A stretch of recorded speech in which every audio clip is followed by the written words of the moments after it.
Hi. Do you consider yourself to be a novice in the kitchen?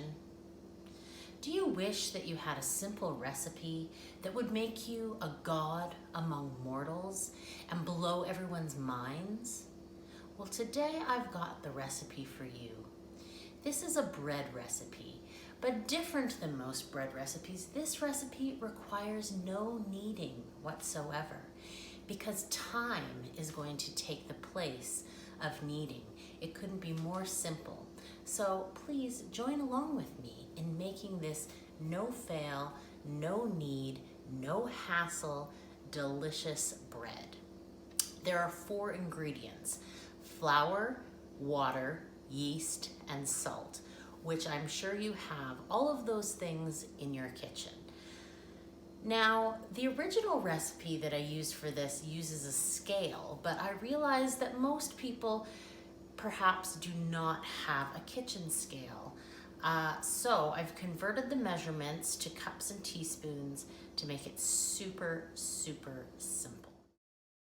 I'm actually gonna double this recipe. It makes about a 3-pound loaf.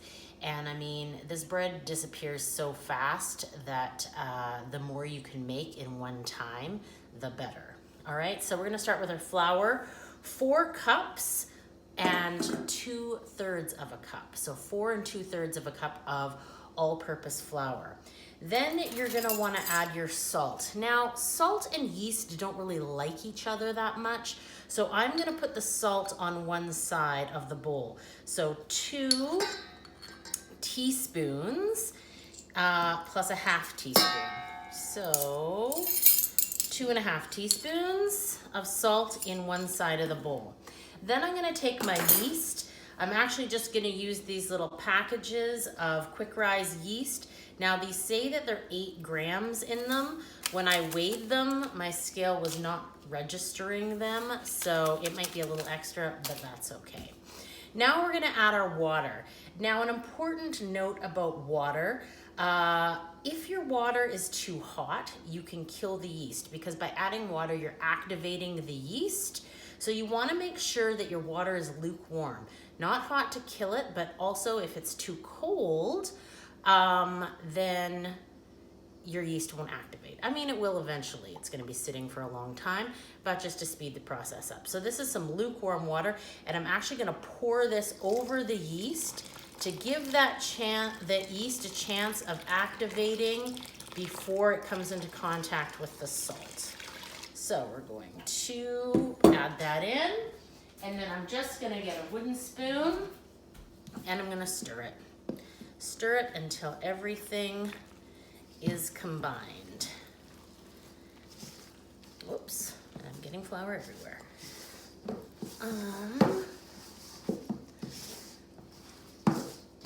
So see how it's coming together, it's pulling away from the edges.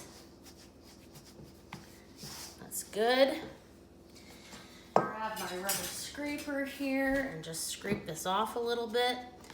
Now this is at the point, if you were making normal bread, that you would put it out on the countertop and start kneading, but ain't nobody got time for that. Okay, so I've got it wrapped, I've got it tucked in a nice little warm corner, and I'm just gonna let it sit there. And we're back. This morning we are going to finish our bread making process. So we're gonna take that lovely dough that we've been letting sit out all night, and we are going to shape it. Then we're going to let it rise again. We're going to bake it in a hot, hot oven, and then it will be done. Now we are going to bake it in a vessel like this with a lid. It's important that it has sort of a heavy weight to it. We want a heavy weighted pot because that will retain the heat and it will help build a nice crust. This is sort of going to be a rustic looking loaf. It's going to be really nice and golden brown on the outside, have a really crispy crust, and then a nice elastic chew on the inside. So yeah, let's get started. Okay, I've just lifted the plastic off the dough, and you can see that the dough is full of bubbles. It's a very sticky dough and very moist, which is good, and it has a nice light yeast smell to it. All right, so we have our dough here, and we're gonna just dump it out onto the counter. And before we do that, we're gonna put quite a substantial amount of flour on our counter. As I said, it's a sticky dough. We don't want it sticking. We want it to come off easy, and some of this flour is gonna be incorporated into the dough. I've used a whole wheat flour here because I just like that it gives sort of a rustic look to it. Now the key to handling this dough so that it doesn't stick is to flour everything that's coming into contact with the dough, and that way it won't stick too bad. So I've taken my rubber scraper and floured it a bit, and now I'm just gonna go and I'm gonna scrape everything out.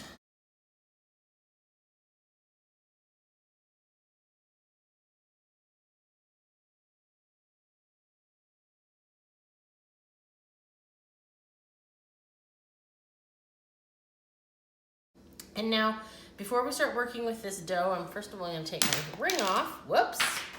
See you later. And I'm going to flour my hands. All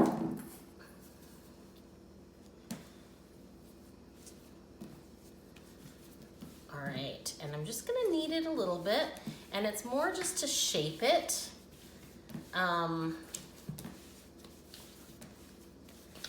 And what we want to do is we just want to make a nice round shape,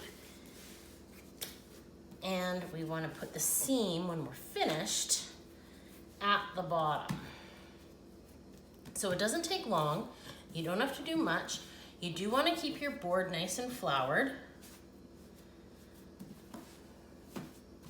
because it is going to rise again.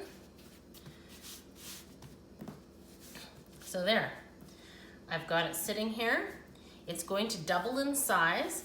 I am going to cover it with a dish towel, and we are just going to let it do its thing. Okay, so our timer is going off. It's been an hour and a half.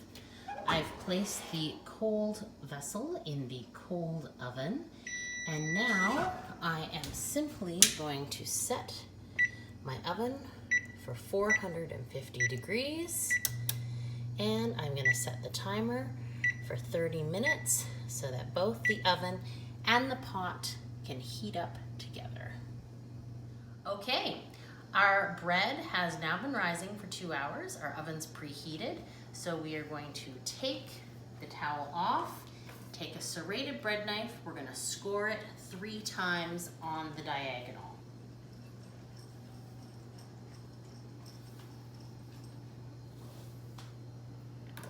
All right, now we're going to come over to the oven.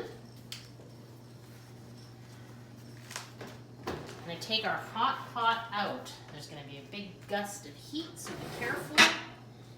Take this out. Close the oven. This is super, super hot. It's been heating at 450 degrees. It's really important that you keep that in mind. We're going to do a quick movement. We're going to pick this up. I'm going to flour my hands. I'm going to scoop it up from the bottom and move it over and plop it in. You can see it's not in there perfectly, but that's fine because it will all come out in the baking. Put the lid on, in the oven, shake it around a little bit, close the oven, and there you have it. Okay, so the bread's in the oven. It's going to start smelling really good in here. We're going to keep this loaf in there for 45 minutes with the lid on because it's a double loaf. It needs longer cooking time. And then we're going to remove the lid and cook for an additional 30 minutes. Stay tuned.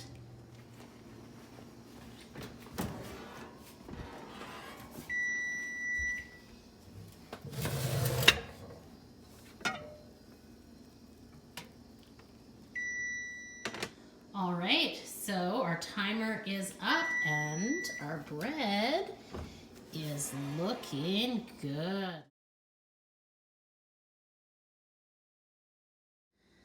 Okay, so here we have it, the finished product, and doesn't it look gorgeous? I can't wait to break into this and see how it tastes. Oh yeah, crusty exterior.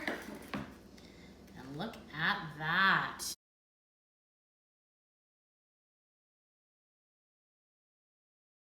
Now, for the true test, let's see how it tastes.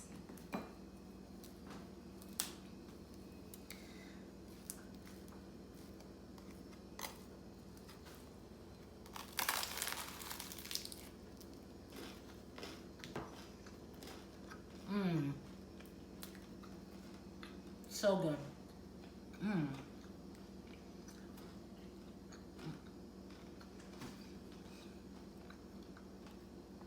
Well, there you have it.